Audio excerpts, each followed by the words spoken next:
మొత్తం చేస్తారు కదా, దానికి రీజన్ ఏంటన్నా? రీజన్ అంటే ఇక్కడ దొండపత్తి కుమ్మరి వీధి ఏంటంటే మొత్తం అంతా మట్టితోనే ఉంటుంది అన్న. ఎవరో కష్టపరిచారు వాళ్ళు మట్టి బొమ్మ అంటే కుమ్మరి వీధి. ఎగ్జాక్ట్గా ఈ లొకేషన్ ఎక్కడైనా చెప్తావన్నా? Dondaparthy Kummari Veedhi RK Bazar opposite. Dondaparthy Kummari Veedhi RK Bazar opposite Visakhapatnam Akkayyapalem district వస్తుంది, పోస్ట్ వస్తుంది. అన్ని వాళ్ళు అయితే ప్రజెంట్ ఇక్కడ మీకు విగ్రహాలు కావాలంటే అన్ని వాళ్ళకి కాల్ చేస్తే అన్ని నంబర్ ఇక్కడ మెన్షన్ చేస్తున్నాను. అన్నికి మెసేజ్ చేసిన అన్ని వాళ్ళు మీరు అనుకున్న టయానికి విగ్రహాలు ఎన్ని కావాలన్నా ఒక 100-200 కావాలన్నా ఆన్ ది స్పాట్లో అందిస్తారంట. అన్ని వాళ్ళు ప్రైస్ కూడా రీజనబుల్గా అన్ని కష్టానికి తగ్గినట్టుగా ఇస్తారు. అంతే కదా, అన్ని ప్రైస్ కూడా మీకు అనుకున్నంత రీజనబుల్గా మన సబ్స్క్రైబ్ అయితే చాలా వరకు ఇస్తారు అంటున్నారు అన్ని వాళ్ళు. అన్నికి ఇంకా ఏమంటే అంటే ఇప్పటి వరకు మీరు చేసిన అంటే ఎన్ని ఇయర్స్ నుండి చేస్తున్నారు విగ్రహాలని? 15 ఇయర్స్ చేస్తున్నాం. 15 ఇయర్స్, 15 సంవత్సరాల నుండి అన్ని వాళ్ళు విగ్రహాలు అయితే చేస్తున్నారంట. ఫ్యామిలీ మొత్తం అప్పటి నుండి చేస్తారు విగ్రహాలన్నీ. వీళ్ళకి ఒక్కొక్క ఇయర్ ఒక్కొక్కలా ఉంటుందంట. అంటే ఈ ఇయర్ అమౌంట్ బాగా వస్తే లాస్ట్ ఇయర్ లాస్ అవ్వచ్చు, లాస్ట్ ఇయర్ బాగుంటే ఆ ముందు ఇయర్ లాస్ అయ్యి అలా ఉంటుందన్న. ఉంటుందన్న. లాస్ట్ ఇయర్ లాస్ అయింది చాలా వరకు. వేరే దగ్గర ఇంటి అద్దె తీసుకొని ఆ ఇంట్లో పెట్టామన్నమాట బొమ్మంతా.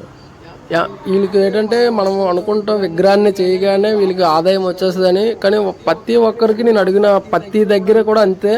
విగ్రహాన్ని చేసేంత మాత్రాన మాకు ఆదాయం అంటూ ఉండదంట, ప్రతి ఒక్కరికి లాస్ అనేది కూడా ఉంటుందంట. ఇవి అన్ని వాళ్ళు కూడా అదే చెప్తున్నారు. విగ్రహాన్ని అమ్మే వరకు అది ఏంటంటే ఒక ఆడపిల్లని అత్తారింటికి పంపించినంత వరకు ఎంత కష్టం ఉంటుందో మా లైఫ్ కూడా అలాగే ఉంటుందని. అంతేనా? అంతేనా, సేమ్ అంతేనా నేను చెప్పేటట్టేనా? అంతే, సేమ్ అంతే. ఇప్పుడు మట్టి చాలా మంది ఏమనుకుంటారంటే మట్టితోనే చేస్తారు, ఎందుకు ఎంత రేట్ అని అడుగుతారు. కానీ దాని వెనకాల ఏంటంటే మట్టి తొక్కాలి, ఇసుక కొనాలి, తర్వాత పచ్చులు కొనాలి, ఇల్లు రెంట్ తీసుకోవాలి. దగ్గర పొద్దున్నీ సాయంకాలం చేస్తే ఒక 40 బొమ్మలు 50 బొమ్మల కంటే తీరు. అలాగా 4 నెలలు పెట్టి డే అండ్ నైట్ కాకుండా ఫస్ట్ 2 months కొంచెం రెస్ట్ తీసుకుంటారు, తర్వాత 2 months మాత్రం డే అండ్ నైట్ చేయాల్సి వస్తుంది. ఎందుకంటే ఒక్క బొమ్మ రెడీ అవ్వాలంటే దగ్గర 10 times దానికి షేప్ చేస్తేనే కానీ కలరింగ్ అవ్వదు, దాని షేప్ రాదు. ఈ మనం అనుకున్న మట్టి బొమ్మే కదా 1 dayలో అయిపోద్దేమో అనుకున్నాం. కానీ అన్ని వాళ్ళు ఏంటన్నారంటే ఒక విగ్రహాన్ని చేయడానికి మ్యాక్సిమం 10 days, దాన్ని నీట్గా చేయాలంటే 10 days పడుతుంది. అంతేనా? 10 times దాన్ని రొటేట్ అవ్వాలంటే ఒక విగ్రహాన్ని రొటేట్ చేయాలి. అంటే మట్టి పిసకడం, వచ్చి చేయడం ఒకటి, దాన్ని వాష్ చేయడం ఒకటి, తర్వాత మళ్ళీ దాన్ని ఎండలో పెట్టాలి, దాన్ని మళ్ళీ సేన్సన్నం కొట్టాలి, తర్వాత జిగురు కొట్టాలి, దాన్ని నామాలు వేయాలి, కొల్లు వేయాలి.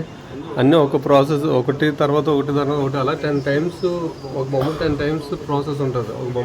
ఒక బొమ్మ రెడీ అవ్వడానికి అంటే ఒక విగ్రహాన్ని రెడీ చేయడానికి 10 times ఆ విగ్రహానికి మొత్తం రీసైకిల్ చేయాలంటే ప్రతిదీని ఒకసారి అంటే ఎండబెట్టాలి, అచ్చ చేయాలి, మొత్తం అన్ని A to Z అయితే 10 times పడుతుంది అంట.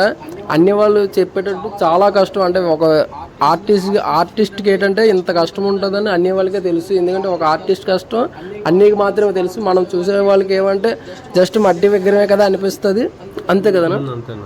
మనం మట్టి విగ్రహమే కదా అనుకుంటాం, కానీ వాటి కష్టం అంతా అన్ని వాళ్ళు చెప్తుంటే నిజంగా ఇప్పటి నుంచైనా